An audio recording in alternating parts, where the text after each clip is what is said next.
Is this new? No. Is this about Trump? No. If we were to get rid of Trump, would this suddenly go away? Absolutely not. We see in the United States from the 1990s to the aughts to now 2017, we have seen far greater polarization between the Democrat and Republican Party. And that's not because the Congress has been evil. It's because the people have moved farther apart for the reasons I've suggested. And the parties, knowing they want to win, have followed them.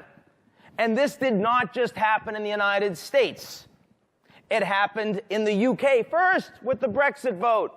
It happened in France. They elected Macron only because he was the new shiny object that got rid of the old parties. And they also voted high for the Communists and for the National Front. And now that they see that Macron's policies are kind of globalist policies, he's at 20% approval.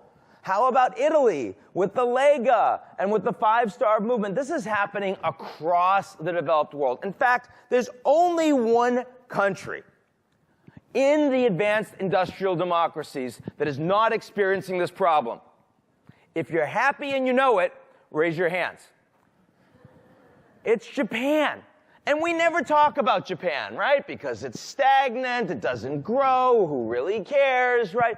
The fact is that all of the problems I've just mentioned to you don't exist in Japan. Why? Number one, working class, middle class. The population in Japan is shrinking, which means per capita, even though the economy is not growing, they're doing better than any other OECD economy. They don't feel as bad. Number two, anti-immigration. You know what? Japanese don't let in immigrants, so they don't really dislike anyone internally from that perspective. Hard to demonize, right?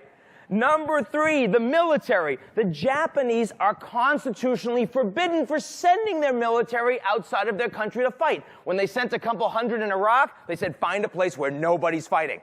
We'll give them all $1 million of insurance. We'll make them call their families every week. That's what they did. They came back, not much complaining. And finally, the social media revolution. Fewer adults in Japan are on social media than any other advanced industrial economy. And the social media companies are prevented from getting involved in political campaigns. So, this is a problem that is going to grow.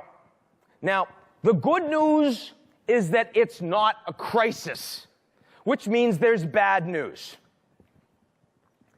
And that is that we're kind of waiting for outrage fatigue, right?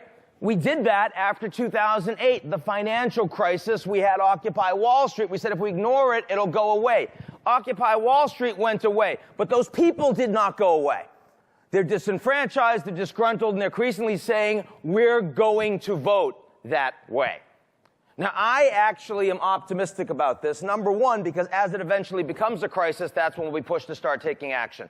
But I'm also optimistic because of places like Concordia. Because we all know, when we look at the US government today, we look at the European governments today, we look at the UK government today, we understand that they are not moving in this direction, not fixing the social contract and the safety net for these people. But we also know that in states and in cities and public-private partnerships and CEOs and philanthropists and all of the people in this room are coming together precisely because we know this is a problem.